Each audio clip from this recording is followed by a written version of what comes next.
I'm gonna read.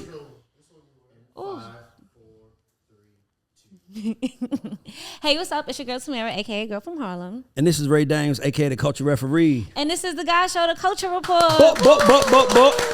And you know when we do the Culture Report, we love to have other opinions. So I have my bro, advertising agent genius, Eddie Mogul here as the talk his shit. And then we have Queens Gets the Money in the building. He literally only wanted to be here to talk about what 50 did. He don't want to talk about what Jay-Z did. He only wants to talk about what people in Queens do. And he's on the show. So this should be a very interesting, fun show. Let's get into it, Tamara. I feel like you might get Before we get into it, like, subscribe, share. Please share, send to a friend, share. And shout out to our sponsors, Tote and Carry, by the way, who Eddie brought to the table. Shout out to Eddie for the connect. People making the moves. And Yoko Vodka. Shout out to our sponsors. Now let's get into the show. I just want to note that it's 3-1 today. No. It's three. Oh, I thought you said 3 guys against 1 girl. No. I think New York trumps it. I think y'all better be on my side. New York versus Atlanta. Absolutely. Okay, let's go. Thank you. I want you, James. I'm gonna make everybody in Atlanta proud. Watch me hold mine. All right, let's go. You better hold it down. All right. So speaking of, Beyonce was in Atlanta this weekend. Kind of took over. I wasn't here. I went to a family reunion, but you were in town. What effects did you see Beyonce bring to the town this weekend? I think Beyonce has found a way to make her concert the Met Gala for the female and the LGBTQ community. Yes. It was like, I think that people were buying tickets just to get dressed up to go there so they could post their outfit. And nobody was like, I'm going to the Beyonce concert. It was like, I'm doing Beyonce. Yes, it was an experience. It was an experience. Yeah. And to me, I thought that was dope. Like, everybody was dressed up like cowboys. By the way, this is a lesson that I always tell artists to learn. When you are in album mode, that album should have a theme that's easy to be followed by the community. So if I see the people dressed like that, I know it was the Renaissance tour. But if it was for the Lemonade tour, it should have been a whole different vibe. Right. So a lot of artists be thinking they just dropping music for the sake of it. But what Beyonce shows is that if you give a call to action, a uniform, if such, it makes people want to be a part of it, because now it becomes less about you and more about us. I like that. That's a good way to take on it. But I just think that it was really good for the community. Like, it brought so much. Like, every club was packed. All the restaurants was good. Like, she really definitely, I know everybody in Atlanta made a bag. So. There's a lot of fucking traffic. It was a lot of traffic. But, you know. I want to say I'm not the first person to curse on today's show. Oh, yay. Gold star for Ray. Thank you. I'm actually working on not cursing. Good luck with that. I'm really, if you pay attention to the last Culture Report, watch it. I didn't curse as much. Ooh. I didn't. Like, I've been intent about, if we're going to go to the next level, I got to learn to communicate myself. Like, so I always act like, by the way, I don't know if anyone knows this in the world. I've never said this out loud, except for maybe Devon. My dream job is to host a late night show. If I could pick one job to have, being the host of a late night show would be it, because that's where everybody goes after they have achieved something. Yeah. You got a movie coming out, you're on a late night show. You got an album coming out, you want to perform on a late night show. You have a TV show, you just won your gold medal, you're on a late night show. It's almost like America's reward to winners. I could see it for you. So I feel like we're gonna be. That's why. And I was really randomly. I was high of edibles one day, having a random thought. I was like, I always want to host a late night show, and I kind of got one because I looked at a picture of us. But we're gonna take it up though, and the only way I can get there is by stop cursing. They say the only time you curse is when you're not smart enough to fill a word to express your feelings. See, I'm saying Don. Lack of vocabulary. So I think that's a good first strike.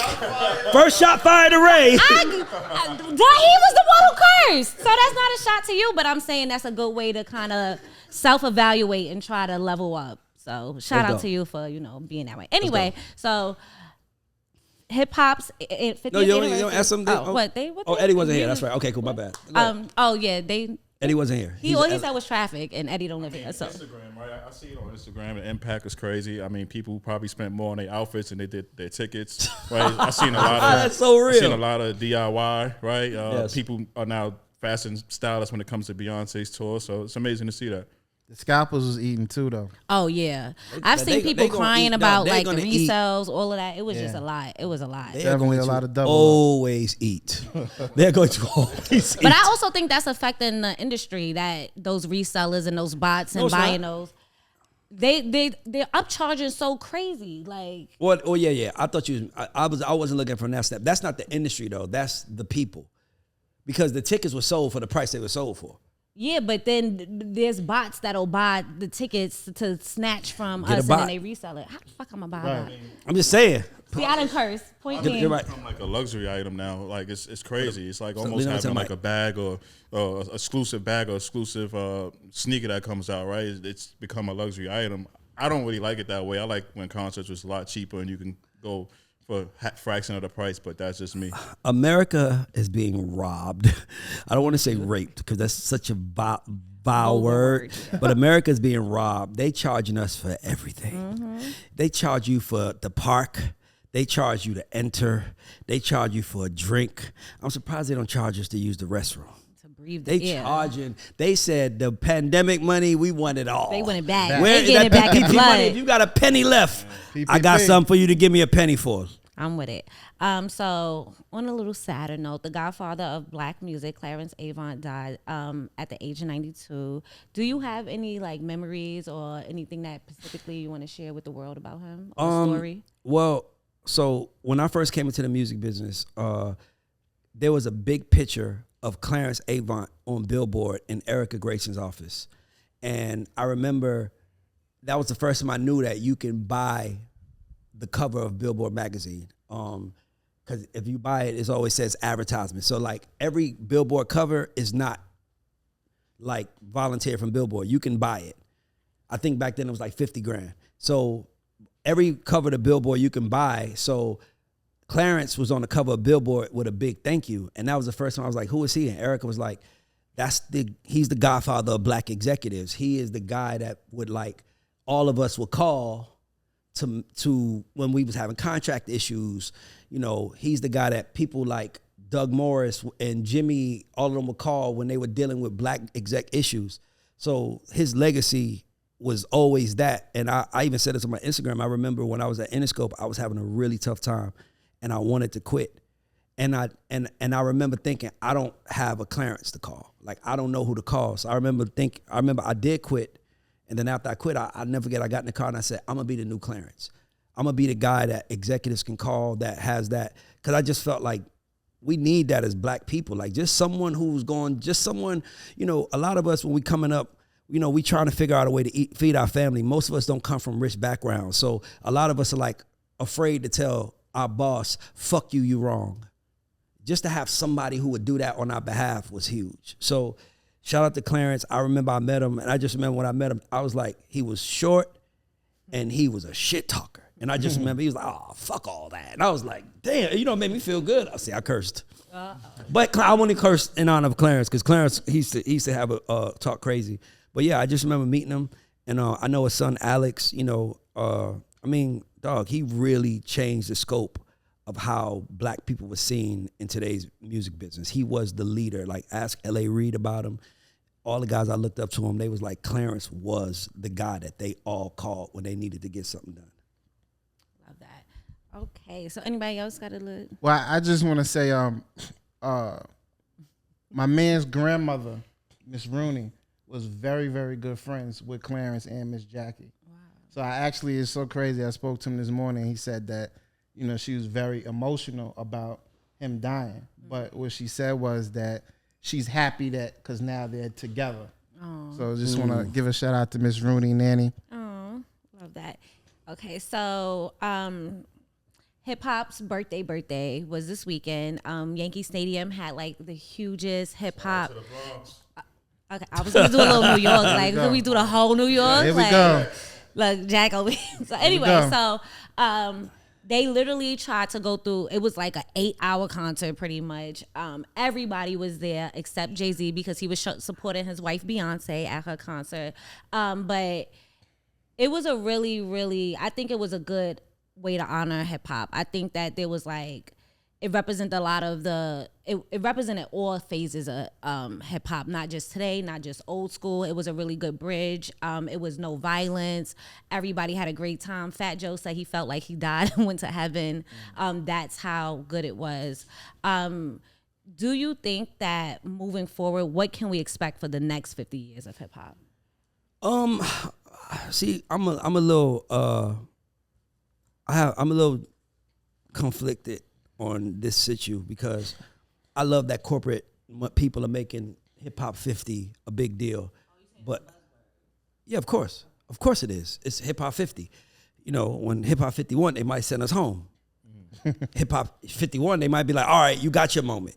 And for me, I think as a culture, we can't allow that to happen. We made a big deal. I've seen, obviously, you've seen people attach themselves to it, but as a culture, we have to make a big deal of hip hop every year, no matter what, every time, because it's something that to take pride in. And I also say this the first, I've said this on the show a few times, this is the first time in history that our kids are listening to the same music that we listen to, right? So like my son listens to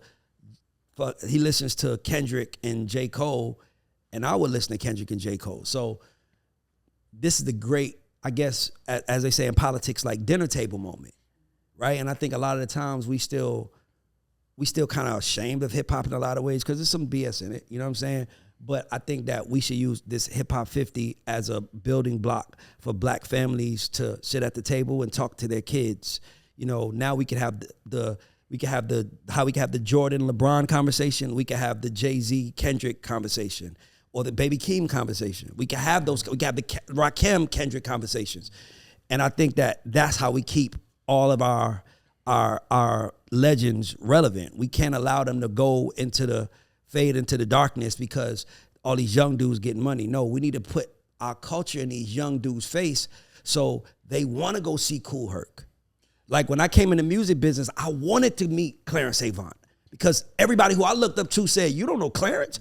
I felt like I had to meet him just to feel like I was in it. And I feel like if we put hip hop at the center of our culture and the conversation and give our kids pride in it rather than them niggas is old, I think that the next 50 years will be super prosperous and just black culture as a whole will go way further because the only thing that we lack in our culture more than anything is respect for our elders and respect for what our elders did. And Hip Hop 50 has put our elders at the front. So to see a concert in Yankee Stadium, to know that it started off in the projects in the Bronx, and now you got 60, 70,000 people at Yankee Stadium singing it word for word, that's growth. And to me, we're going to keep growing. And the only reason that happens is because it was year 50. But we don't need another person to tell us year 51 can't be just as important. So we got to start that now.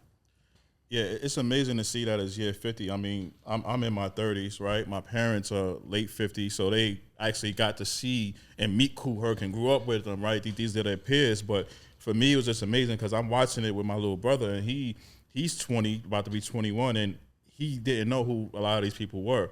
So I'm looking at it, I'm like, man, imagine if we would have did this when hip-hop was 30. 25, hip-hop was 20. 40, right? Hip-hop was 45.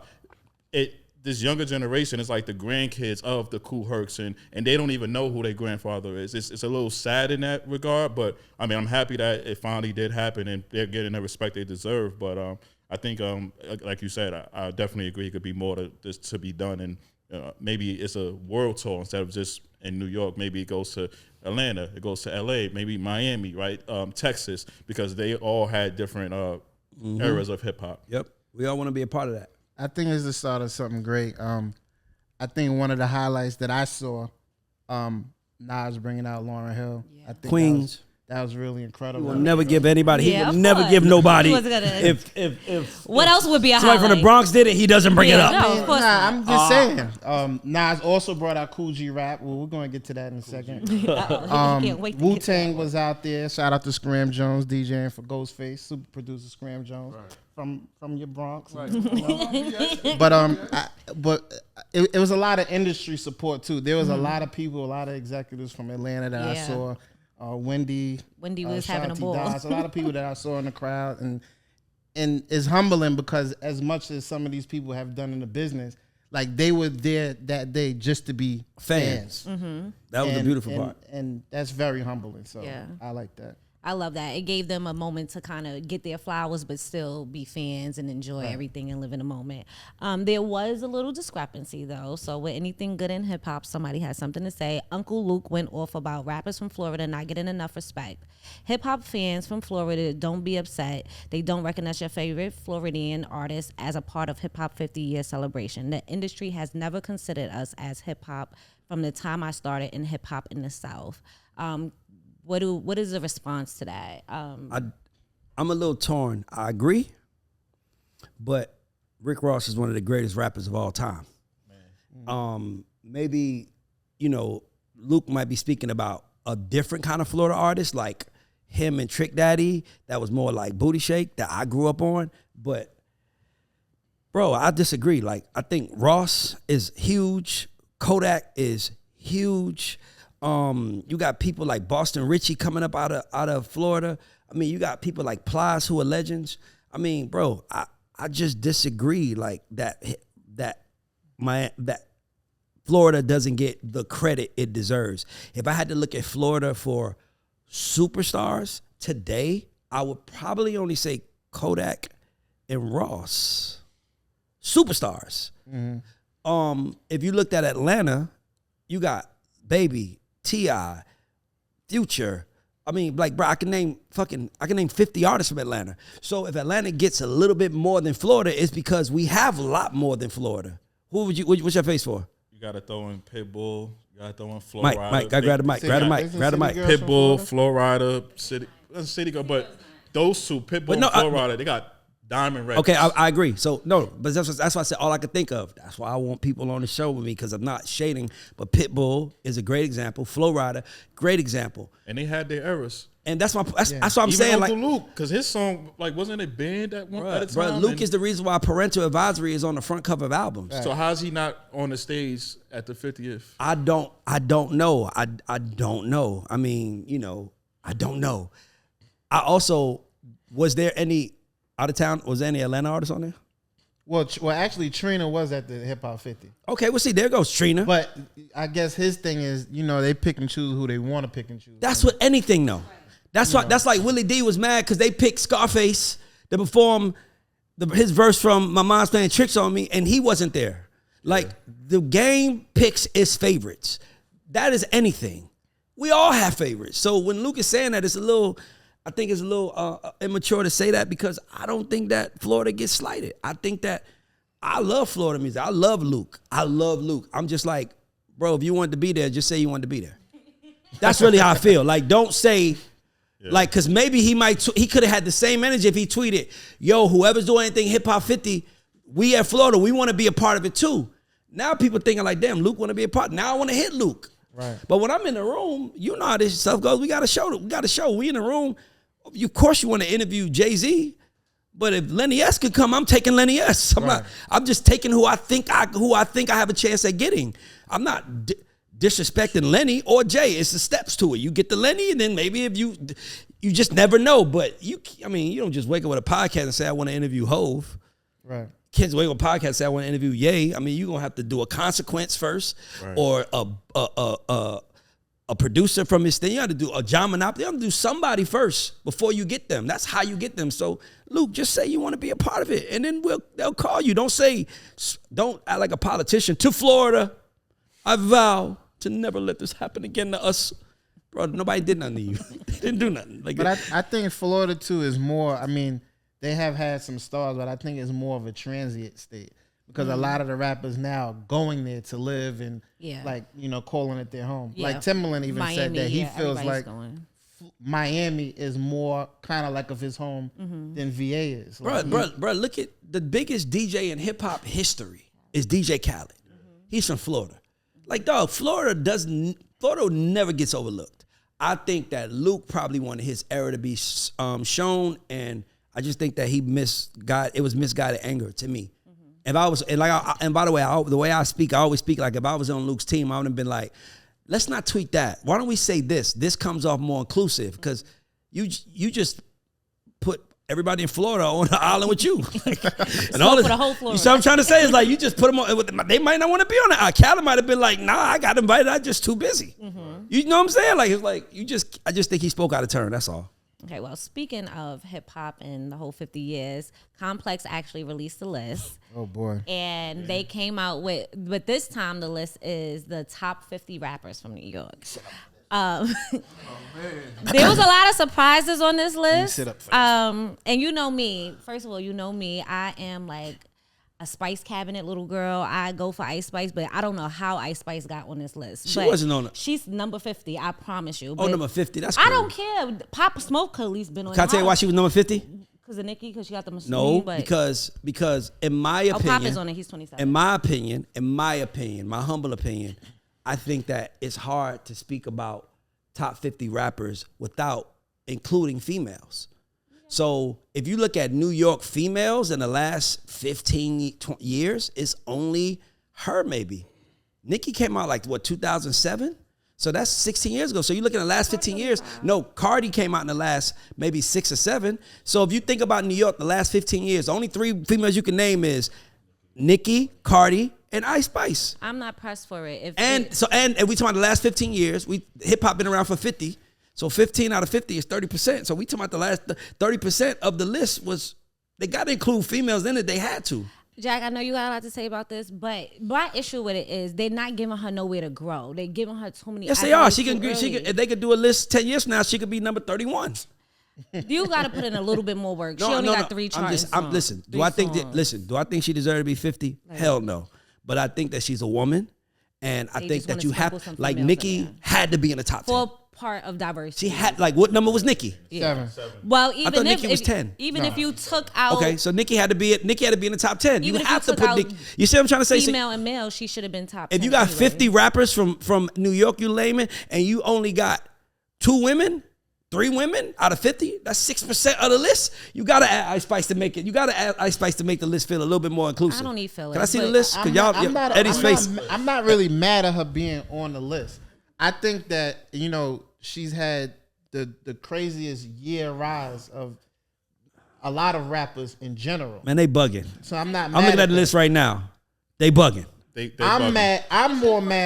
I'm more mad personally with this list about some of the rankings and some of the. How you got Diddy ranked behind Kool Keith? That's what I don't know one Kool Keith song. Right? How do they got Fabulous at 32? And you got Cameron and Jadakiss at 16 and 17. I feel like you put them 3 together. How do you put, no disrespect to this guy, how do you put Fab below MF Doom? Is MF Doom alive? Or he's alive? God bless him. Okay, God bless his dad. I know he passed away, but I'm like, who's had a bigger impact? Fab. How's Q-Tip number How you got 24? Big L over Fab, and Fab has. How is Cool G Rap number 30? I think Complex. He should be number 50. I honestly think Cool G Rap. I'm just playing. Don't say that. Don, I just had to mess with the queens in the room.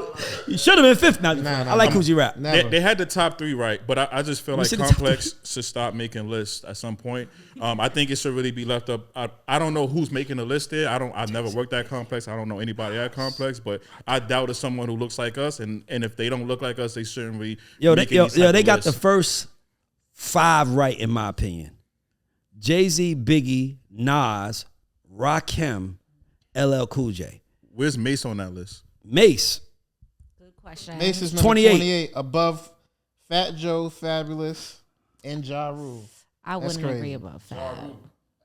I'm not the biggest Ja Rule fan. I think we need to put out. Don, I think we need to put our Atlanta God Show Atlanta rappers list out ASAP. Yeah. Cause do y'all got 50? So who's top 50 3? Atlanta. That sound like shots. That sound like shots fired. He said, "Do y'all have 50 rappers?" Jack said, "Do y'all got 50 to even put on the list?" Not on SoundCloud. He said y'all only got SoundCloud like 50 rappers. impactful, like impact. Like that really shook the room. See, did y'all shake the room? Did y'all really shake the room? No, listen. Was it 50 Atlanta rappers that shook the room? Hold on. I don't know if he came in right. I don't know the difference between the Jizza and Inspector Deck. If you put them both in my face and say which one is Jizza, I wouldn't know. Right. And I'm not gonna downplay Wu-Tang's contribution to hip hop. I just don't know. Right. So when people from New York like yourself downplay us because you don't know, that's why Atlanta is the. It was a question. How would you have 50 rappers? Every city has 50 rappers. But 50 Pensacola got 50 rappers. Inspector Deck and Jizza was a part of a worldwide phenomenon. So they should be in the group then. Okay. Wait, I got a question. What's your top 5 Atlanta rappers then? My top 5? I had a whole commission for that, but I'll say my top 5 Atlanta rappers are in no order because I don't want to conflict with the thing. No, not that. I'll drop the order. If you want me to do order, I'll do order. Number 1 is Andre 3000. Number 2 is T.I. Number 3 is Future. Number 4 is Jeezy. Yes, don't play with Jeezy. Snowman was the man. I put Jeezy before Future. Oh, that's fine. Okay, cool. That's the face of 4. Number 4 is Jeezy, and then number 5 to me, I gotta say, for the sake of it, Ludacris. Definitely. I got to. That would be my top 5. Then the next 10 would be like 2 Chainz, Thug, those guys. But Luda, Jeezy, T.I., Dre, and Future are my top 5 Atlanta rappers of all time. So who's number 50? Right, since we can't get that. Right, since we going down the list. Who's 50? Man. I don't know. I got to look at it. Maybe, I don't know. I got to look at it. But I'm just saying, there's a 50. It could be Anti the Menace. It could be, is a 50. There are. Ray will figure it out. No, there are 50 rappers from Atlanta that have contributed to the culture, that have sold records, for a fact. Right, don't hate, Jack.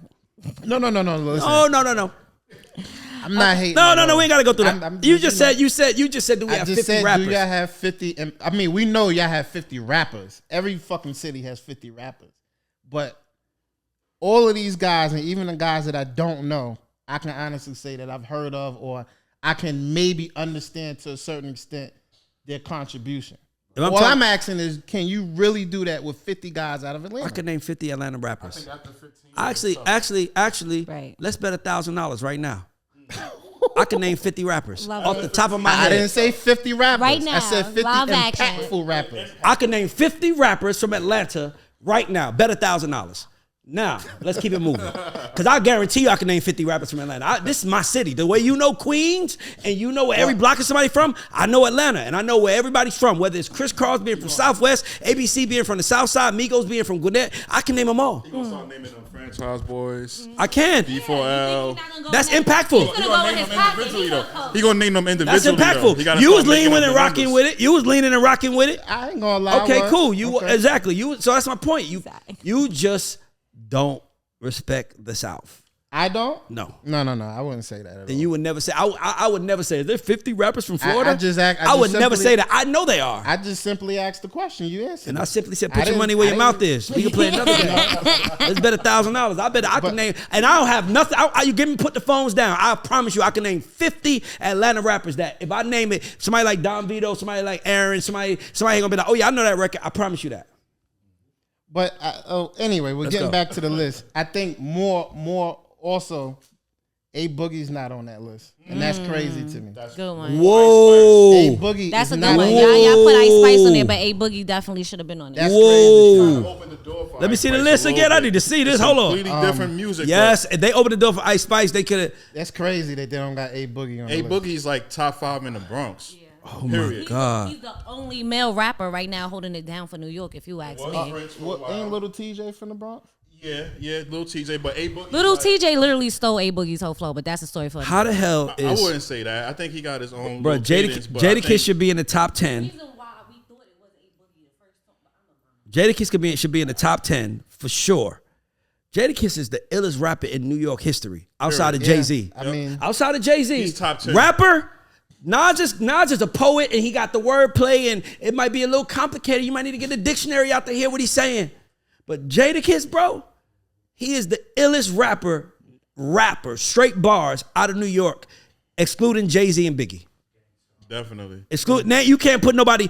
Nas, he could beat Rakim. I think he might have Rakim by just a little bit. What made Rakim so ill was his voice. Yeah. I've done the rock and the law. Jadakiss gotta be all top that 10. his voice is ill. Very disrespectful. Jadakiss should be over KRS-One. No disrespect to KRS-One. KRS-One should be top 10. Definitely top 10. But Jadakiss should be over KRS-One. DMX should be in there. But bro, this list is blasphemy. This list was made in Manhattan. Yeah, I think this list was made in Manhattan. I think AI made. No. They made that complex. They made that list in Manhattan. And that's what it was. They must be looking at record sales or something. It gotta be. Nah, it ain't even that. They got other. They got that. It's crazy. And I gotta add something. You know, I'm a Queens. Sean nigga. Price. Oh, man. Yeah, Sean P. He's very important. We to New gonna York say hip-hop. AZ. He's very. Oh, AZ's not on the list either. Look, That's see? crazy. Queens, I didn't even notice that. AZ not on the list. AZ is not on the list. That's fucking nuts. That is crazy. AZ is not on the list. That is fucking nuts. Cormega is not on the list. That is nuts. Peter Guns is not on the list too, and Peter Guns was nice. Peter Guns is Can rap. He's from the Bronx too. And Corey can rap his ass off. Soundview, you already know. Let's go. But honestly, Fat Joe should have been higher than Pop Smoke. Jim Jones should have been. Fat Joe should have been higher than Pop Smoke. See, this is shit I'm talking about. This is shit I'm talking about. Listen, now we talking about putting on for New York. There's nobody on this list that puts on for New York more than Fat Joe. I feel like he's damn near the mayor of New York rappers. It's a fact. Like, he connected to everybody. He fucks with everybody. He's not afraid to call you out on your bullshit. Right. Fat Joe being in the 30s is blasphemy. Definitely. Like, no disrespect to Prodigy, but Fat Joe, to me, feels more important than Prodigy. Anytime in Don't New do York, that. in the Bronx, anywhere. That's my point. He is literally like the king of New York. I'll give you that. Don't play. And he gave us Khaled. And he gave us... hold on. Remy Martin is not... Where is Remy? Is he on the list? Hold up. Yeah, that's disrespectful too. No way. By the way, I'm handling this in real time. Remy Martin is not on the list crazy. of Ice Spice. Complex, This list y'all is cool now list. It's cool list. null and void. Matter of fact, Complex, y'all not allowed The to God make Show no just more null lists and until y'all void pull the up. Complex list. The God Show just null and void. Remy Martin, not being in the top 50, but Ice Spice is clout chasing at its finest. That is blasphemy. You don't disrespect the No queen. shade though, they both from the Bronx, so we I appreciate. mean, I like them being both, listed, but I'm saying Ice Spice will probably be like, put Remy in front of me, guys. Right. I don't want that smoke. Right. Right. Come on, man. Is she even a good rapper? But I have to add one more. She makes good songs. Yeah. She has an amazing look, but I don't think anybody's like, yo, You y'all heard hear that them new Ice Spice the bars? Bars, nigga. Come no, on yeah, now. it's not happening. When Remy come out, it's like, You know what's going. monsters here. The female Wordplay, monsters here. Yeah, it's gonna be a thing. Yeah. Well, we're Lotto's talking not about from New New York York. Lotto's people. not from New York. See? Yeah. All right, let's go. There's one more real quick, one more omission go ahead, that stay I on have it. to say something about because I wouldn't be a Southside Jamaica Queens dude if I didn't. How the fuck do they not have Lloyd Banks on this list? Oh, I've been arguing with my one. man Birdman Good Zoe. one. I've been arguing with my man Birdman Zoe, That- Shaka, and everybody about. I think you might have been around where I was like, Lloyd Banks is dope, but he's not better than 2 Chainz. And they was like, he's one of the best rappers ever. New York didn't give it to him, guys. I can't believe it, by the way. But come on, man. Banks is from Is up Nori on the block. list? Nori's here. Nori's on. He's 39. Okay. Is Joe Budden on the list? Joe Budden's from Jersey. Well, he's Queens right. also. He's a Good. Queens Jersey dude. Joe But Budden he's should be on the Jersey. list. I would do Since Jersey. when? I don't look at him as. I didn't know that. He moved to okay. Jersey. I heard Joe Budden's I from don't. Queens. that. If I put him in Jersey I box. stand corrected. He's heavy with I mean, he fuck with my Flip and you know he's Queens heavy, Web and Nitty, you know, Web and Nitty, whatever yeah, like he's that. I never knew that Joe was from Queens. He's from Queens. I didn't know that. So that means he's not because you're a Queens I- nigga. I- You know I could everything be about wrong. Queens. I mean, I could Did be you? wrong. Let me ask you a question. Where the fuck is the McDowell's? Actually, You from Queens? Where's I can McDowell's? tell you that. Where? It's near the intersection of Queens Boulevard and Elmhurst Avenue, and right now it's a bank. Okay, cool. I See? used to Told live you. around the corner from. Okay, the cool. Queens Let's in the go. morning. See? Hey, you. Yeah. Wait. Where's LL Cool J on that list? Five. He's on He's there. number 5. Yeah. Yeah. He got his respect. Speaking of people wanting their respect in hip hop, Soulja Boy kind of came and said his piece about not getting his respect with the 50 years of hip hop. He said, when I came in the game, they said I killed hip hop, but really I birthed a new wave of hip hop with the internet/streaming. Ahead of my time, #hip hop 50. Now everyone blogs their careers like me. Now everyone uploads their music to the internet like me. Now everyone goes live for their fans. I started it. Thank me or not, flowers or credit or not, #hip hop 50. Soulja Boy is the Winklevoss twins. Anybody know the Winklevoss twins are? No, you lost me with Okay, that one. Winklevoss twins are the guys that had the original idea for Facebook, or they supposedly had the original idea for Facebook, and then Mark Zuckerberg took it and became Facebook, and they would be like it's the scene on Family Guy where they would be like, I want to go there, and he said, I said it first. Like at the end of the day, brother, in our world, that shit is cool, but Kool Herc, the man that is responsible for starting hip hop, has never said, I started hip hop. He's never said that. Jay-Z, who literally is probably the reason why Brooklyn is what it is, has never said, I'm why Brooklyn is what it is. And that's what makes them great. Anytime you start searching for credit, you kill your credibility because the people want to give it to you. And when you try to take it, and mind you, and this lets you know how non-biased I am. I sat in this same chair and everybody went off of me when I said Soulja Boy is the Kobe Bryant of rap. Remember I said that, and I was like, remember, and everybody's like, no. So it's not like I'm not giving him credit. But my thing to Soulja Boy is I would say, let me say it. Let Jack say it. Let Joe Budden say it. You saying it hurts the credibility of the saying because now all people are saying, they're not even listening to what's facts and what's not facts. They just arguing this nigga again. Right. And you hurting your shit. You know what I'm saying? It's like, you'll never hear me saying, I'm on the God show and we're the best. I'll leave that to other people. I just sit in this chair and do my job.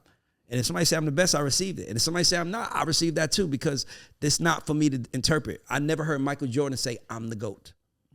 And everybody in the world knows he is, including LeBron.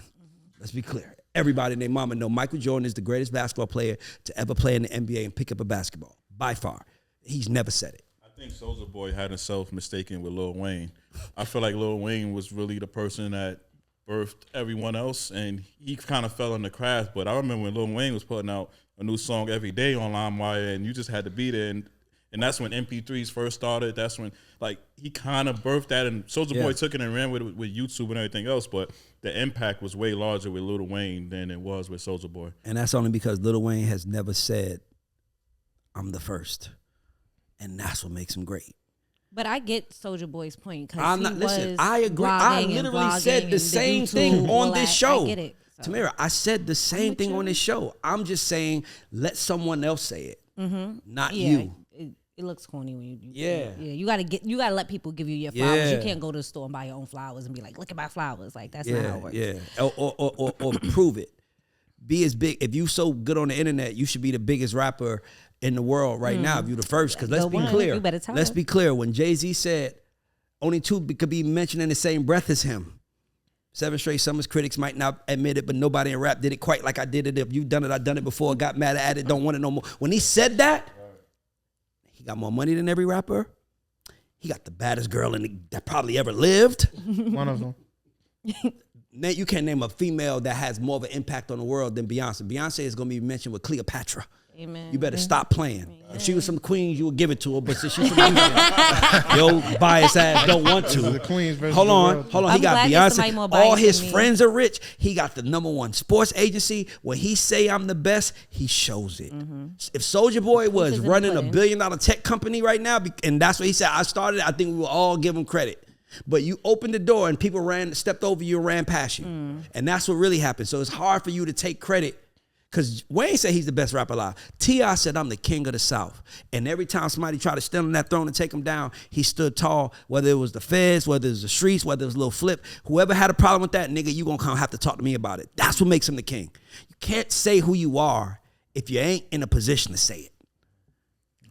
And that's the lesson I learned. Stop bragging on who you are if you ain't on the top. Period. We in the top 100, by the way. We getting there. We in the top 70 something this week, but we getting there. But I still wouldn't say we there until we're there. I leave that to Don Vito, what's my man name? Not Don Cornelius. What's Don King of podcast? Here we go. Let's go. So I have an interesting little thing, so according to chart data, Cardi B tied with Nicki Minaj as a female rapper with the most #1 U.S. hits, radio hits, with 11 each.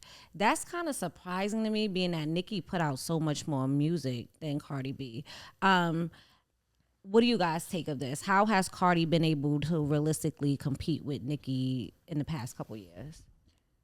I'm gonna let my man from the Bronx go first. I'll usually go first. I'm gonna let you go first. I know what it is, but I want to hear. Of course, I'm a little biased. Cardi from the Bronx, that's home team, right? That's how I got started. But regardless of the fact, I think this is a different era when they said that's Billboard's list. This is according to chart chart data, right? This is a fact. So this is number one. This is 11 number one rhythmic records. Okay, cool. So I think it's, I don't know, I could be speaking out of term, out of context, but I think it's a lot easier for Cardi to do it now versus when Nicki was trying to do it. If we look at the records that probably came out at that time when Nicki was going and having her number ones, the competition was different. Pop was big, right? And I don't know. I think Cardi caught a wave, and she ran with it. But the records that Nicki was going against was the Taylor Swifts. It was when you had to have a monster to compete. Now you don't have. Now you don't have to have it's completely different now, and the way the music industry is set up now with streaming and everything else is completely different. Like, you had to go buy Nicki's album, like go down to the Virgin store and buy it, compared to now you're just waiting on Friday for it to stream it. So it's a completely different conversation. And back in the day, based on Eddie just said a very good point. Back in the day, in order for you to drop, you had to compete against monster releases. Now, based on streaming, you are the monster. So where Taylor Swift won because she had the best song or she was the biggest artist, now, like, I give you an example. We currently have the fastest growing song in Spotify history. Do I think that's because that's the best song in history? No. It's the right song on a monster artist from a monster group, and it's his first debut. That's why it's a great record. It's a hit, by the way. Right. But I'm just saying, Cardi competed, like anything Cardi does, she's the monster now. Unlike Nicki, you had to drop and drop and drop. And don't forget, she went through that Roman stage where people were like, is she selling out? Yeah. Like she was doing a Where's Roman or whatever it was. But the point is that it's hard to compare numbers from back in the day to numbers today. Now, the numbers are still there, but I mean, like, you're literally going to have songs, if streaming stays prominent, the way it's set up, you're going to have every song that's out right now will be platinum 100 years from now. So does that mean you made a great song, or does that just mean the way streaming is set up, everybody's going to eventually get there? But Cardi, I'm going to be honest with you, Cardi makes, I hate to say this, more impactful music. Nicki, hear me out. I see the faces. By the way, you know I'm a Nicki fan, so let me finish. I like the faces. Let me tell you what I mean by that. Hear me out.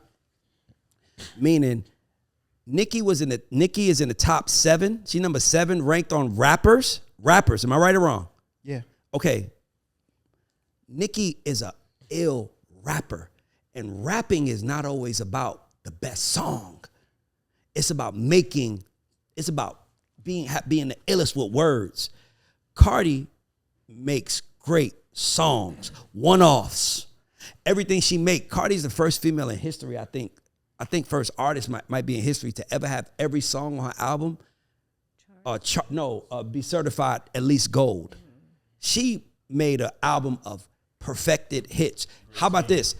She hasn't dropped another album since then. Yeah, I was gonna say that. She only dropped one album. So here's the thing. When you drop one album, you don't give your chance to compete against rappers. So no one is comparing Cardi to the best rappers, right? You compare Nicki to the best rappers. You give Cardi the best songs because Cardi makes hits, because Cardi has a team around her and they're deliberate with every song being big. And Nicki is an MC. So she might give you a super freak, but she'll also give you a song like Dreams where she's talking about rapping about fucking male rappers and male R&B singers that we know wasn't supposed to be a hit. She wasn't making that record. Basically what I'm saying is this. I'm in the music business. There's a difference when you go in the room as Hove and you make a song like Allure, which is my favorite Jay-Z song, and then you make a song like Empire State of Mind. When you make Empire State of Mind, you know you aiming for the sky. Right. When you make Allure, you know you aiming for your audience. So all I'm saying is that Nicki doesn't always aim for the sky because she's a real MC. I don't think Cardi B has ever referred to herself as an MC. Am I right or wrong? Never. Exactly. She's an entertainer, and she's making the best songs. And it's showing because Rhythmic Charts is acknowledging it. But Nicki just never had to do that. You're not gonna tell me that Cardi made more impactful music than Nicki. That's literally see? what that was See? exactly. That was your exact word. I didn't say she made a bigger impact.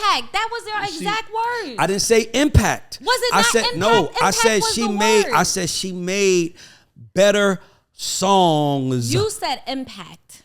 And that's what I disagreed with. Because listen, let me tell you something. I've worked with Cardi's team. When they call you for records to help come fuck with Cardi. Nicki had girls running around with pink chicken wing chains, and when she was dressing like an alien, everybody was dressing like an alien. Like she took her fans with her through all her phases. Did they say? Impact? Are we talking about who had a more impact? Yeah, come on, you career? had songs, the bangs and all that. Or are we talking about? See, this is where you'd get lost. Records, hold on, I got it. This is where. Impact. Can I finish? This is where you get fucking lost. Can we rewind it? Let me finish. You can. We're talking about urban. We're talking about rhythmic charts. Rhythmic radio. Do you know what rhythmic radio is? That's what I was going to ask you. That okay, question see, is so in my you music arguing question. with me about something you don't even know about. Rhythmic. I know. By the way, if you look on the current, impact. if you look on the current rhythmic charts right now, we have the #1 record with the All My Life record with J. Cole and Lil Durk and J. Cole. So don't tell me about charts. I'm on charts all the time. Rhythmic charts is only about music and hits and audience. That's all it's about. It's not about who's more impactful. It's not about none of that. I'm willing to bet money that Chris Brown has had more rhythmic chart hits than Jay-Z. Does that mean that Chris Brown is a better artist? No, that just means Chris Brown makes the kind of music. And let me tell you what rhythmic music is. Rhythmic music is the middle between pop and urban. Because it said like chart 40, it had rock, and then it had rhythmatic in the middle. Yeah, rhythmic is rhythmic is, Hot 97 is a rhythmic station. Okay. Rhythmic stations are stations that play music that's more straight down the middle and not like urban music. Like, put like this. As big as Yo Gotti is, he probably never had a #1 rhythmic record. Probably had about 15 urban record #1s. Okay. I'm not saying he probably hasn't, but rhythmic record leans towards either urban or leans towards pop. Drake is a rhythmic artist. Yes, I can see that. Right? Kid Ink is a rhythmic artist. Tyga is a rhythmic artist. Yo Gotti, Meek Mill, they are urban artists. Got it. Meaning, they make music for African Americans solely, and white people like it. Rhythmic records are records that are made for everybody. Cardi is also considered, I guess, black and Dominican. So she has the Latin world and she has the black world. That's considered rhythmic. 2 different genres in one. So when I'm saying, I'm not arguing who had the most impact on history. Cardi is Nicki's daughter. Yes. No way around it. The same way Nicki is Kim's daughter. Agreed. But Nicki had more hits than Kim and a bigger impact than Kim. But Nicki also came at a time when she could. And she also came at a time where who was Nicki's nemesis the whole time she was winning? Right. Foxy Brown was Kim's nemesis, right? But who was Nicki? She didn't have one. She was the only one. And Remy went to jail. But here's another thing. But she held her own. Nicki is a real rapper. And I think as a real rapper, she's okay with Cardi having 11 #1 rhythmic records like her. Because I don't think every time Nicki went into studio and made a record, she was trying to make a hit. I have one of Nicki's rhythmic hits, by the way. Only with Drake, Wayne, and Chris Brown. That was a #1 rhythmic record and rhythmic and urban record. Bro, Nicki don't have to do that. I'm just saying. Speaking of females, so a while ago when Drake took the picture of a Sexyy Red, I was like, we don't need pictures, give her a feature. And he actually took it a step further and is now taking her on tour with him. How do we feel about Sexyy Red getting the opportunity to open Drake's tour? I think it's a good look for her. Hold on, who's taking her tour?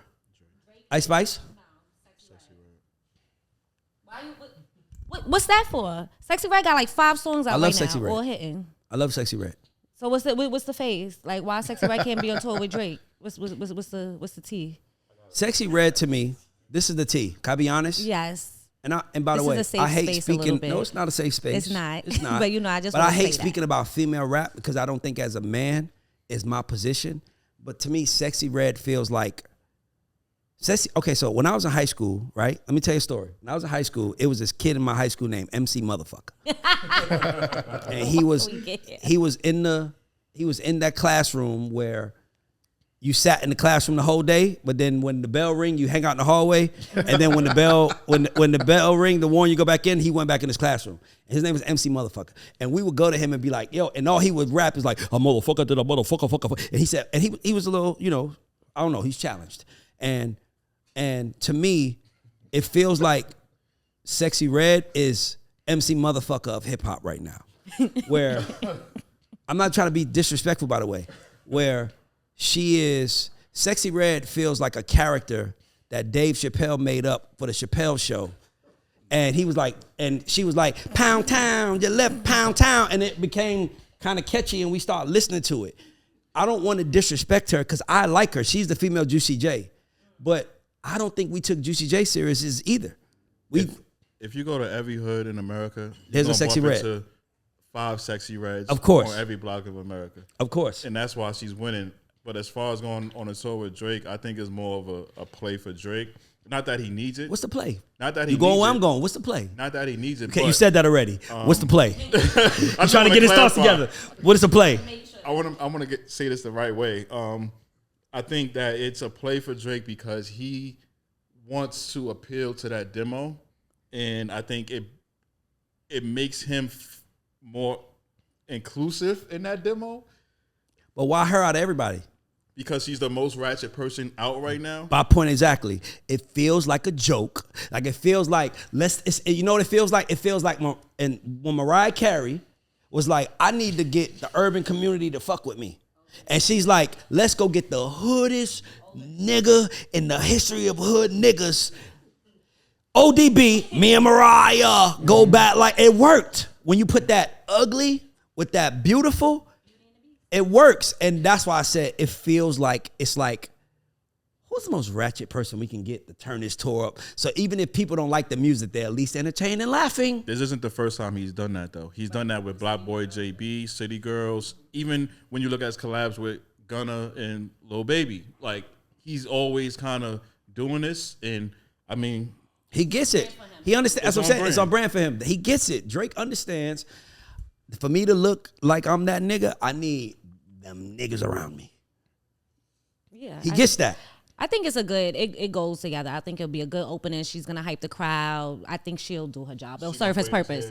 Yeah, she's going to break it. Pound town, the left pound town. The song is catchy, though. I'm going to say this, though. All her records is catchy. Right. And y'all going to laugh, but just watching, Sexyy Red's career has went astronomically to another level. And nobody would have thought it. Ever since she did a video in Queens.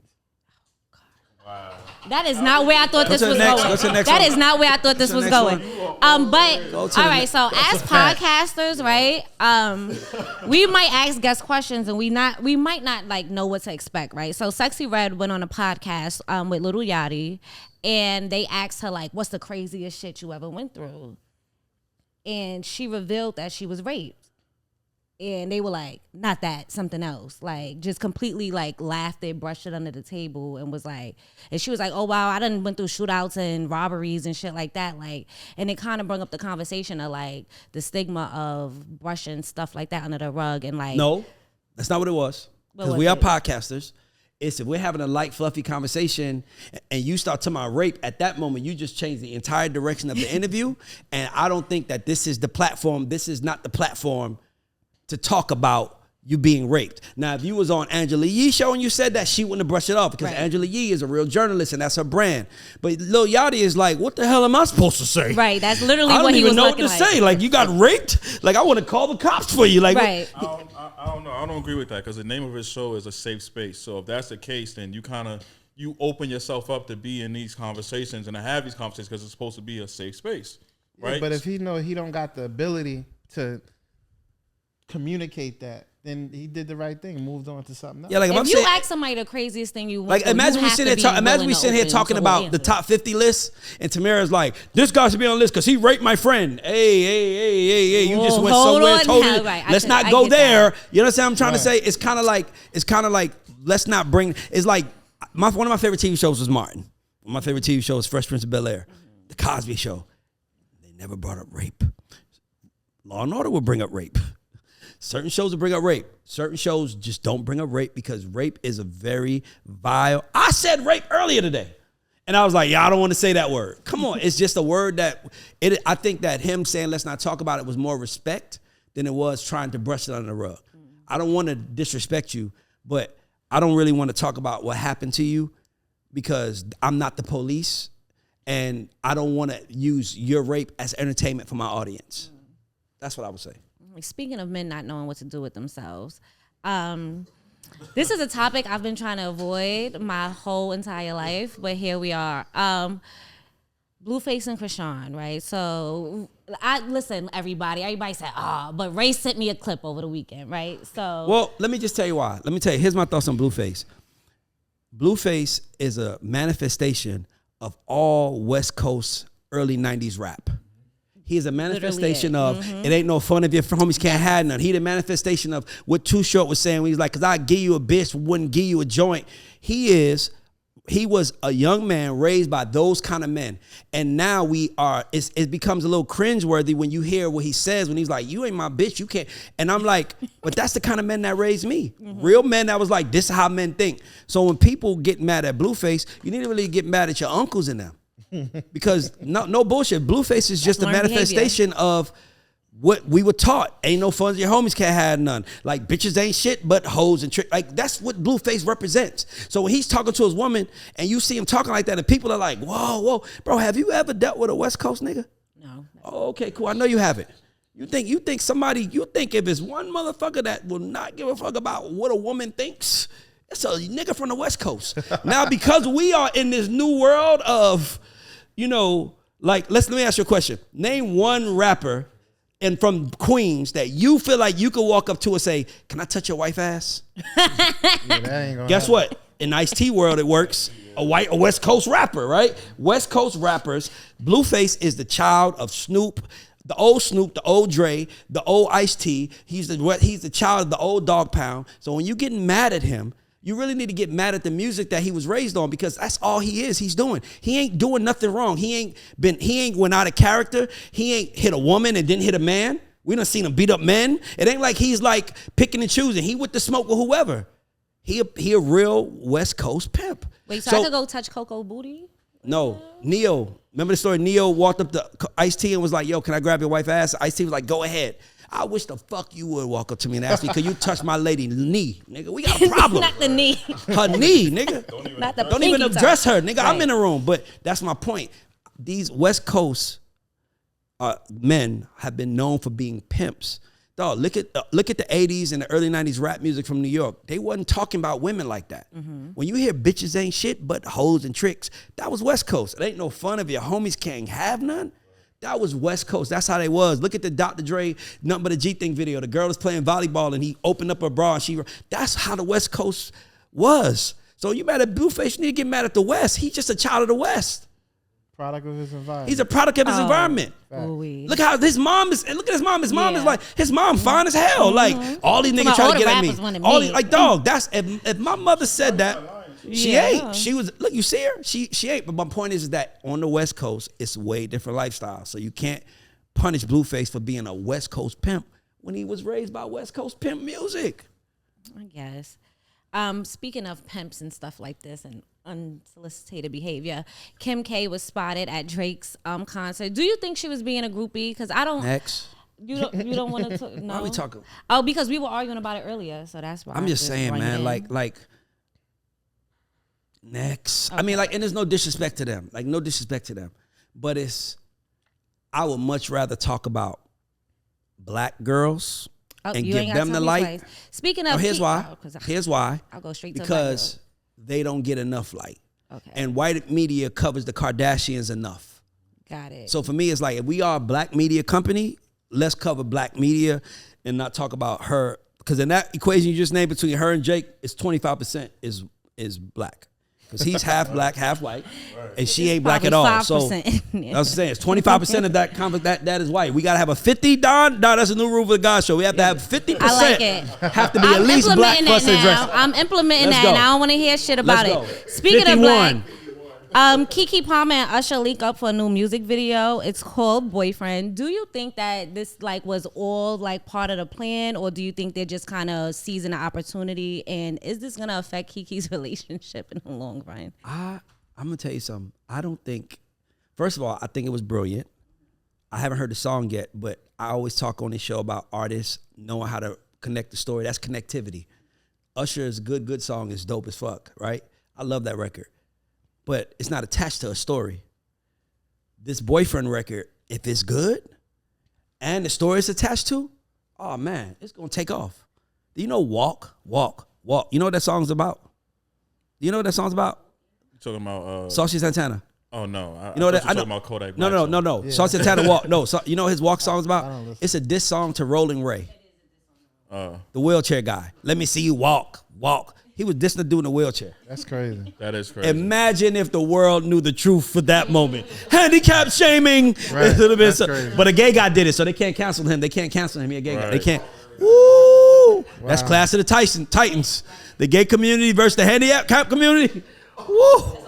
That's a I war. don't want no part of that war, that conversation at all. Yeah. No, but Next topic. No. But the reason why I brought it up to you guys was because as much as it was a hit, it was connected to a story. That's all I was saying. This Usher Boyfriend record is connected to the KeKe Palmer story.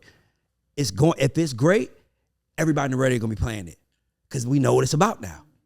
And now we're gonna start putting our lives in it. Oh, that's me. Da da da. It's gonna be crazy. So I don't think KeKe Boyfriend understood that ain't nothing more powerful than fame and money, baby. Man, Ain't nothing more powerful. I mean, I don't know the situation. I feel kind of bad for him though, because now it's like you being played She with. gone. Yeah. Not only is she gone, she don't care, and now she's really playing and rubbing. She's it starring in in your the face. video. And it's to the point where it's like, you know how, like, let's say you go out, like you're in a relationship, you might go out on a Friday night, your girl go on Saturday night, she want to like one up you. You can't one up the situation. There's nothing you could do that's gonna top the situation because it's Usher, it's times 10, it's a record, it's a video, they might go on tour. Like it's nasty. Like there's nothing you could do. And if she win a Grammy off this, then it's even nastier. So now you're just in the Guinness Book of Losers, like forever. Like, and I feel bad for him, man. The Guinness Book of Losers. So Jack, I want you to jump in on this one. So 50 Cent is on his tour. He's on his final lap tour. He kicked it off. I feel like I should go to the restroom right now because He kicked it off at NYC. He brung out like a plethora of people from Young Ma to Busta Rhymes, Don Q, Bobby Smurda. He's coming to Atlanta on Thursday. Yeah. Young Ma ain't on the list either, by the way. Young Ma's not on the list. That's a good one. See, if you want to say girls, if we could try to fight for a girl to get on the list. But Remy Martin is the It best. definitely should have. Yeah, all right, wait. We got to. Doop, doop. All right, so final lap tour, Jack. Tell us a little bit what we. I'm going to run to the restroom right now because Jack is talking. I'll be right back. Final lap tour. So 50 Cent's coming to Atlanta on Thursday. Who do you think he's going to bring out when he comes here? What can we expect for the rest of the final it's lap? 50 Busta and Jeremiah. I don't know, to be honest with you. I'm trying to think who has 50 collaborated from the South. I would say maybe Jeezy, Okay, I could see that. That would be a good one. maybe Luda. Oh, that would be good. That would be interesting. I mean, if I were him, I would probably go with a fan favorite. You can't ever come in Atlanta and not have T.I. come out. Yeah, that would. Had their little beef. Yeah, they had a little. Well, it wasn't a Who had beef? but 50? Not over the verses. They was trying to do Yeah. verses. the Oh, verses. So I think that would be like kind of a full circle moment. 2 Chainz I could see coming out. okay. And then speaking of things that's going on in Atlanta this week, so we got the Funk Fest coming up this week, right? So that's the on Funk Friday. Fest. Friday and Saturday actually. Oh, Friday and Saturday, double Right. duo. So what are we gonna expect at the Funk Fest? What's going on? Where's it I think at? they got like Jasmine Sullivan and Ella May and Tila and Keith Sweat, Juvenile. Oh, so it's Got like a an whole bunch ultra of R&B type of thing. It's hip hop and R&B actually. Oh, okay, so I like that. Why do you think that these type of festivals are becoming so big nowadays? Like they're having like these multi-artist things going on. Do you think that's taken away from touring?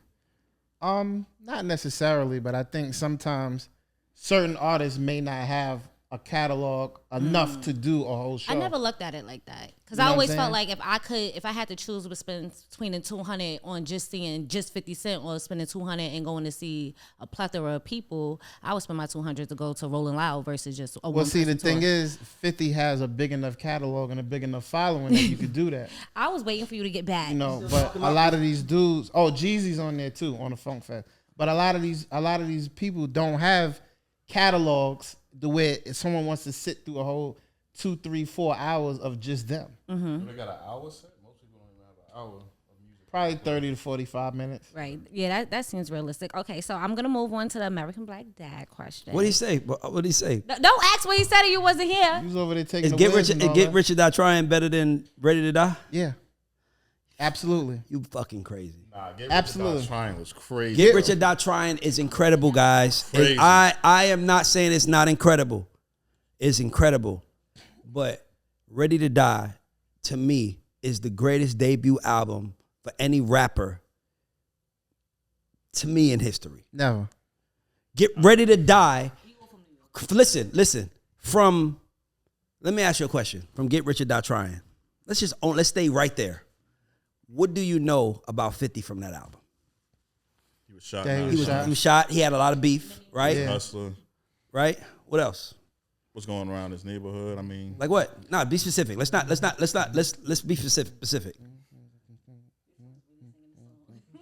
I'm just. Here's my point. Signed, he's on his way to fame. And No. Here's my point. My point is that it was an incredible album. I think it's top 5 debut rap albums of all time, along with Good Kid, Mad City. I just think it's certain albums that are like, and I actually think it's probably top 3. I can't think of a second, but I'm gonna say top 2 for right now. I think Ready to Die and then Get Rich or Die Trying. That's how high I think it is. But dog, let's look at Ready to Die. The album is called what? Ready to Die. He ends the album with what song? Suicidal Thought. Well, he does what? Shoots himself. Okay, how does the album start? With his birth. Right. Right? You also know the year he was born in, because the song that's playing was playing the year that song came out the year he was born. Then you show him, you know who he is as a kid. Then you hear mom and dad arguing about him. This motherfucker, da-da-da. Yeah, all that stuff. And then he's like, then you see him as a teen. First time you hear his voice, and he's like, what we about to do? Rob the train. Your mom ain't taking care of you. Like, bro, I felt like I knew this man. I could tell you. And then he also had the what? He also had, and I got to include One More Chance. I got to include the remix to One More Chance. I have to include that because it was repackaged for the album at the time. It wasn't the streaming days where you could just upload it and put it in there. So One More Chance also, he had One More Chance. He had Big Papa. Bro, he had Machine Gun. Like, dog, I knew who the mayor of New York was. I knew why he left out of town. I knew why he went to Virginia. See, I'm seeing body after body, but Mayor Giuliani ain't trying to see no black man turn to John Gotti. I knew he had a daughter. My daughter used the potty, so she older now. Like, bro, you knew this man. Fire. I'm not, dog. I think Get Rich or Die Trying and Snoop's Doggy Style, those are top albums of all time. But I'm speaking from a straight MC standpoint. Ready to Die is the greatest debut album for any rapper. So we're just talking straight MC, nothing else. No impact, no nothing. No. 50's impact was incredible. Was it more than Ready to Die? Absolutely, it was bigger than Ready to Die. How about a different category, though? When you put that album on from beginning to end, 50, once you put that album on, you feel like 50. You could be I agree. Could be somebody working in corporate America. You feel like you ready to go in there, hustle your ass off, catch a body. You ready to go. That music come on is over. Biggie, you might have to skip a few times. No, what you skipping on Ready to Die? Because who was out in the car with? We was in the car with it was me and you. No, it was me and Esso. And me and Esso was driving, and he's from Queens. I don't want to hear Machine Gun Funk every day.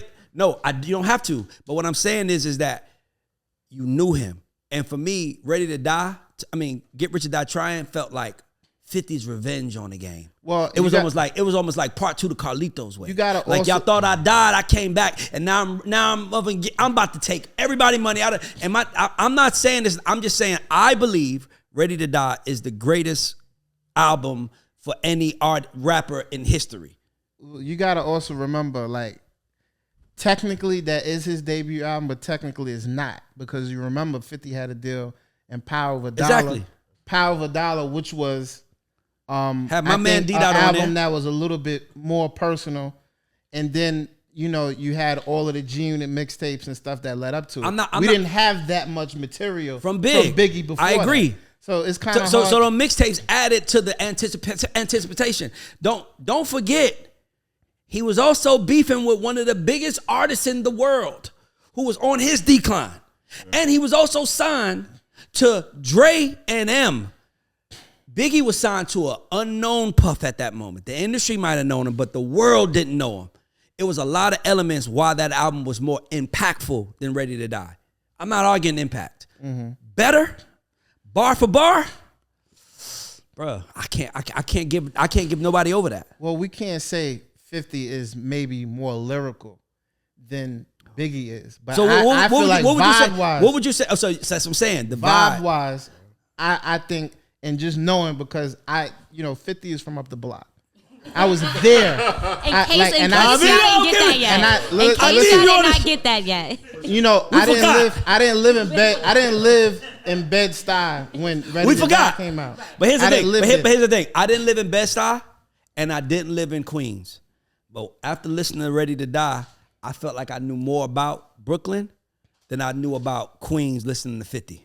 50 made me feel like, nigga, everybody in, nigga, it's a death trap. We all killing everybody. We killing each other. And it was hard. I love it. Dog. I never want people to take what I'm saying and make it sound like I'm discrediting somebody. I believe it is number 2, debut. Snoop's, Kendrick, I can't think of another one. Reasonable Doubt, maybe Nas, but Reasonable Doubt wasn't up there for me as far as like might be top 10, but I don't say top 5. But Ready to Die, bro. It was a baby picture on there. Then the next album's called Life After Death. Like, it was like, bro, it was just so lined up, bro. And he really was the best, to me, the most perfect rapper to ever live. And another thing I'm going to tell you, something big that people don't acknowledge. Shout out to my man, Jacob York, because I can't wait to have him on the show. Boy, y'all don't know who Jacob York is? Of course. Okay. Jacob York literally reminded me in the middle of all of this, Ray, he did all of that with 2 albums. He was the biggest rapper in the world. He was the trendsetter. He was the beginning of the new school. And he only had 2 albums. Only 2. You know how hard that is, bro? Come on, man. He was the MC when MCing wasn't what it was. He was the MC like when it wasn't what it was. Dog, you gotta remember, he came after Kid and Play. Like, you know what I'm trying to say? Think about the artists he came after. Those artists they was fun artists. Yeah. I Got It Made. He was the first artist that really brought realness in a digestible way. Because Coogee Rap had realness, but it wasn't digestible to all. Biggie was the first one that did it in a way with women, men, kids. I was 14 when Ready to Die came out. My fucking aunt, who was like in her 30s, was like, you don't know about Big? Like, I spent that summer in New York when I was 14. I always tell her I was in New York that summer. Dog, Biggie had it on lock. He got on Bone Record. I mean, dog, he's the best.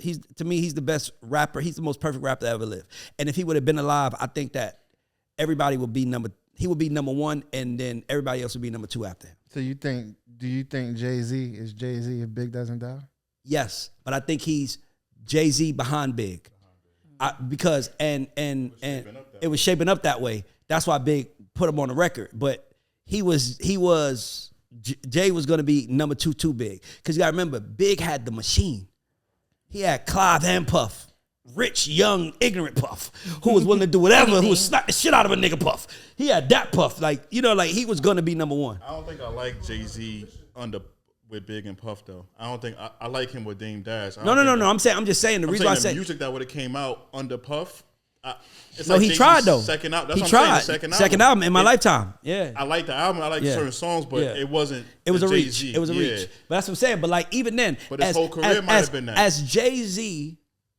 Oh, you're right, because he died after. No, he died after Reasonable Doubt and maybe before In My Lifetime. What was it? Somebody look up the look up when the release date for In My Lifetime, please, James. That was like 97. Yeah, because my thing is, I think it was. He died because it came out in 97, but I think Big was already gone because he had that lead single "You Belong to the City." Terrible. Right. It came out. And I'm a whole fan. And he had that song. The only thing he had was Imaginary Players. Imaginary Player. That was like. Yes, and that was that. And then he dropped Freaks is Watching Always right after. Be My Sunshine. Yeah. That was like. That was him reaching. It was feeling like he was in the shiny suit. Now him and Dame was in shiny suits. Mm-hmm. Dame said it. Yeah. What year did November 4th, 1997. Big was dead already. Yeah. So you're right. So he was maybe I don't know, but I know this. If Biggie was alive, and I hate to do ifs because I like living in the world, but I'm just saying bro. That man was, I think Hove knew. Hove had to know. He had to know. Do you know, can I tell you a fun fact that people don't know? No, this is crazy.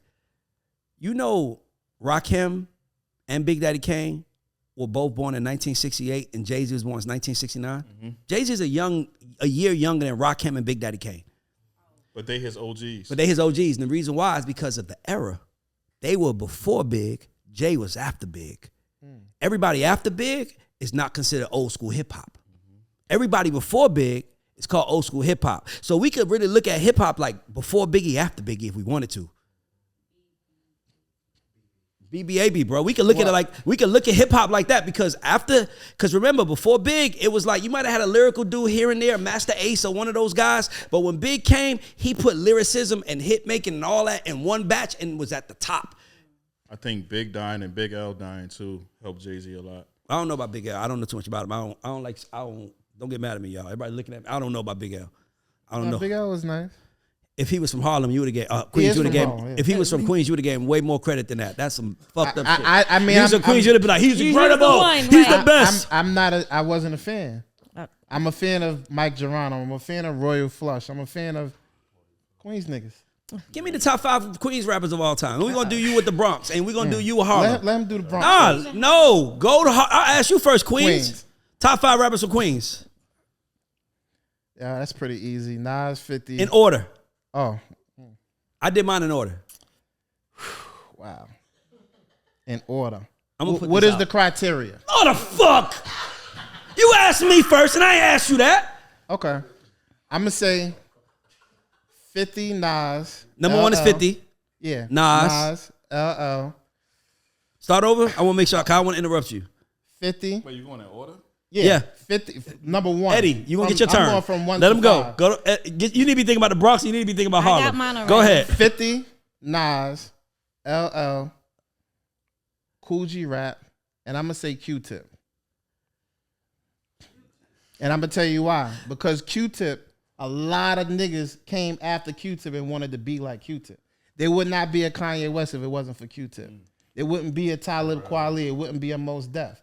Q-Tip was in movies and Poetic Justice. Q-Tip was doing a lot of things. Like Q-Tip is he should be high on this complex list. Tribe Called Quest is. So he's your number 5 on your list. Yeah, I put that. I'm Bronx? cool with that. Bronx, oh man, that's tough, man. You know, we started. Oh my goodness, man! Just give me your list. We started hip hop. Talking to the mic. We don't want to miss this. What I would say is, I'll probably go number 1. I would have to go Big Pun, right? Gotta go Big Pun. Ooh. Probably Fat Joe. I'm just going in order, right? And then you gotta throw KRS-One in there, right? He came first. He started a lot. So KRS-One is number 3. Then from there, it depends on where we going. If we going, where we going? We asking you where you going. It depends, man. I could say 3, and I don't know what order it could go, but I wouldn't put Remy. I would put maybe French, maybe A Boogie. No, stop. He got 5. That's your 5. So your 5 is what? Say it again. Make sure we get it. I had Big Pun, Fat Joe, then KRS-One. Gotta put French and A Boogie. Okay. Who's the Bronx? That's like 6, ain't it? I'm not the Bronx. I'm Harlem. Get it Give me right, Harlem. please. Give us Harlem. We want Harlem. Now, mind you, I'm younger than y'all, and Oh, I'm my not goodness. as intense. Okay, so y'all gonna chew me up for this, but and it's not in order. I'm not gonna. But she's a really good rapper. Give us an order. Order. Well, everybody did order. You got to do order. Okay. So all right, but. Oh my goodness! All Just right. say it. Cam number 1, Jewels, Mace, Rocky, Max B. Wait, you got Jewels before Mace?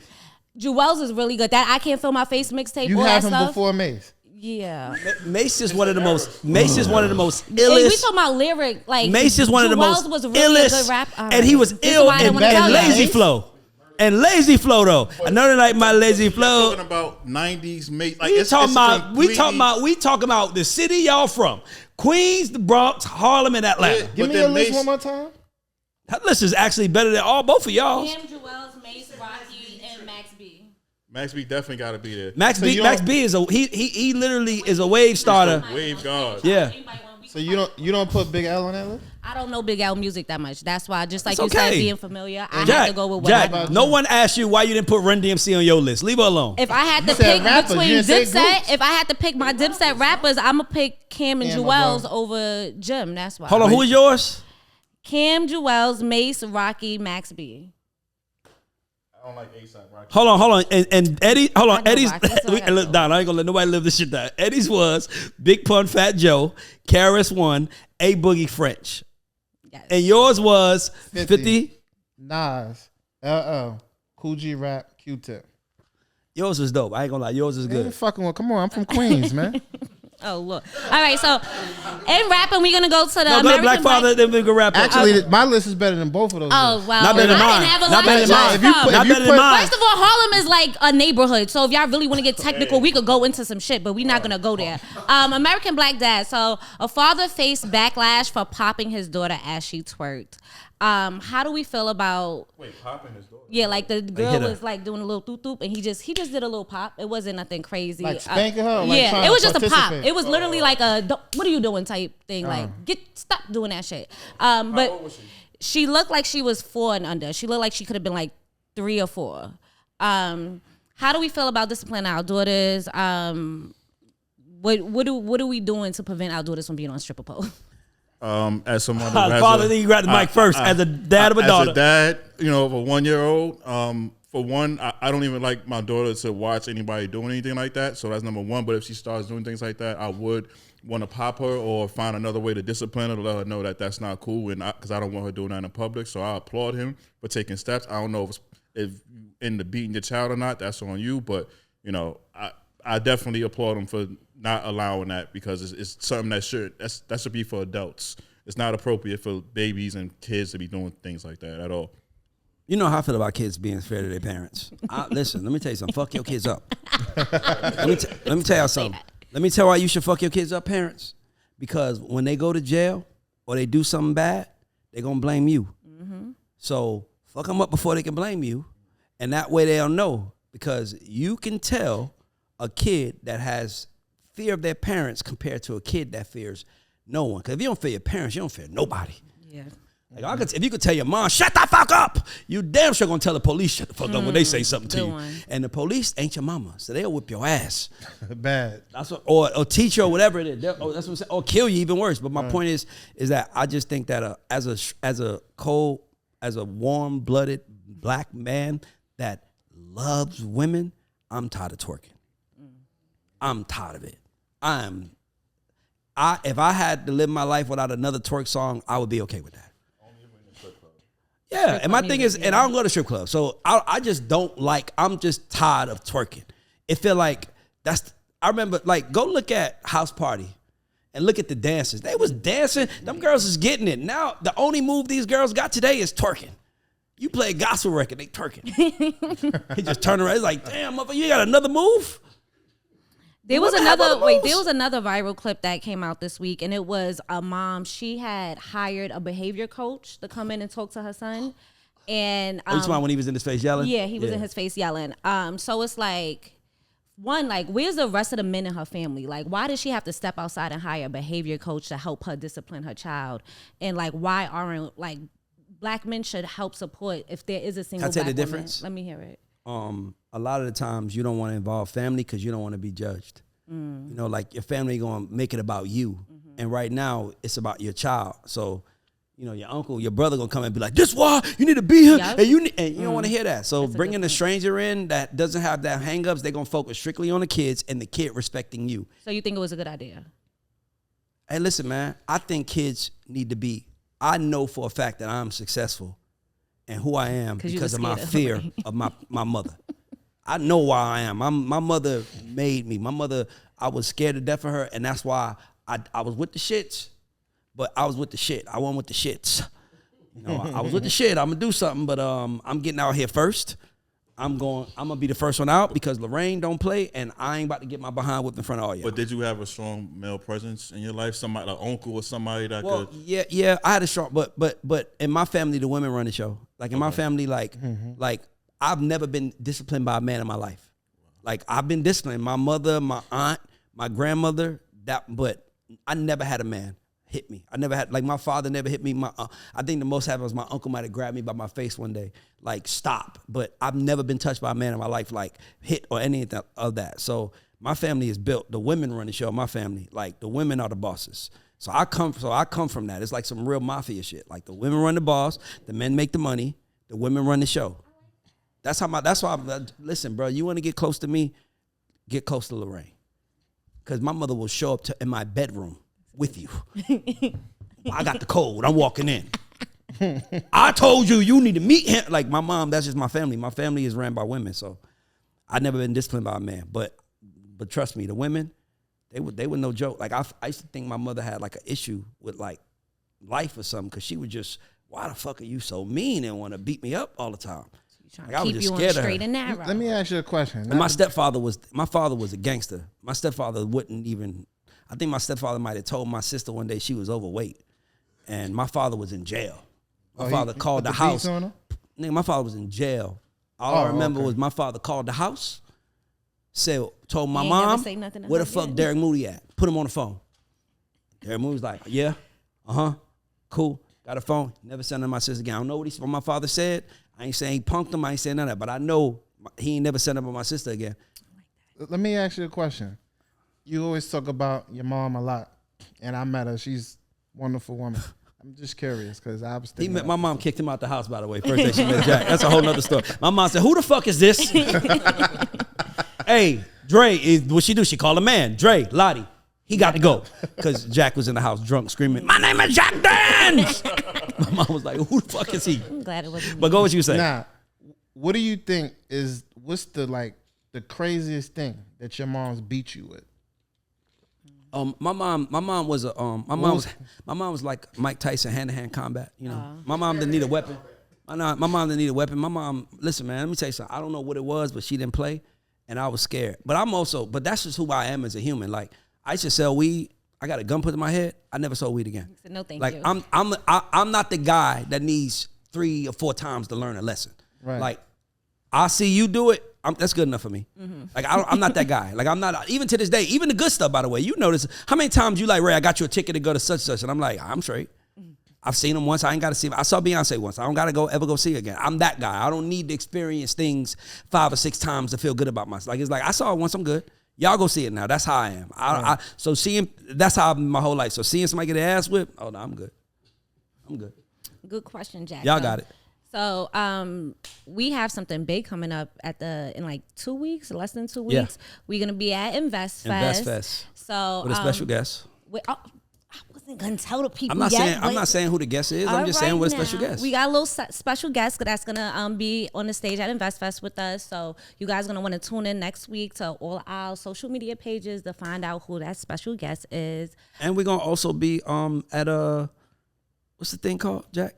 Funk Fest. Yeah, we spoke about Fest. that. It's a lot of fest. Funk Fest. Invest Fest. We had all the fests. Love Fest. We need a God's Fest. Ooh, we working on that. Don Vito. We need a God's Fest. Speaking to it. The one thing I will give Atlanta, and I've only been here for a year, is that I've always told people from the end of August until like probably Thanksgiving, Atlanta's the best place to be. Yeah. Really? Yeah. So many. Why? Jazz. It used to be One Music when Fest. they did BMI Awards, Luda Day weekend. Oh yeah. All the fucking homecomings that's here. Oh yeah. Mm-hmm. Then you got they used to do the Curl Fest. Mm-hmm. They used to do Revolt, AC3, One Music. A3C. A3C, whatever. Now this year, Jermaine is doing the So Deaf Fest. One Music Fest. Revolt. So I think, and then all the homecomings, because the homecomings by itself is a time to You be know, alive. That's why. That's how I feel about Atlanta. I mean, New York in the summer. New York is no place in the world like there's no place better in the world than New York City for a young person. For a young person than New York City. From the hydrants, being outside having water fights, it's always a park. You could be out late night.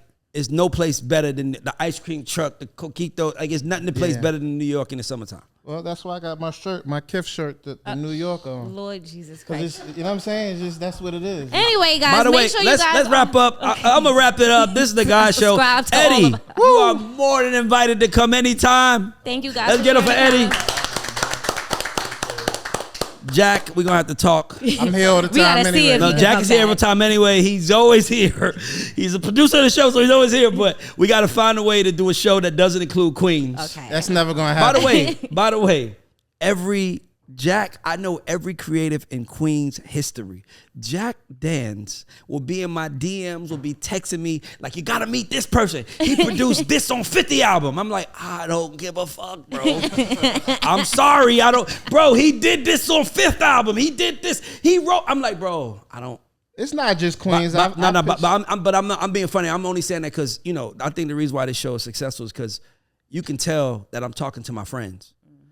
It ain't like I'm talking to somebody I don't know. So then it comes off like, so what's your name again, Mike? Tell me about yourself. Like, it's gonna be. So it works because I'm like, man, let me tell you about this. It works that reason. So there's no disrespect to those people, but you go hard. Friends, I just want to say one thing before we leave. I want to give a shout out to Warren G. He invited us to his show that they did here in Atlanta last Wednesday. So it was him, Snoop, Too Short, Burner, and Wiz Khalifa. Me and Don went, so we had the privilege to be backstage, of course. Got to chop it up with 2 Chainz, Killer Mike. You know, so I want to say shout out to Dub. That was real dope. Great show. If you've never seen Snoop and them in concert, go see it. Go for it. All right, now, thank you so much for being on the Blue Shout Couch out to our sponsors. Like, subscribe, all that other good stuff. This is the God Show. We are out. See y'all next week. Oh, I love it. Yeah.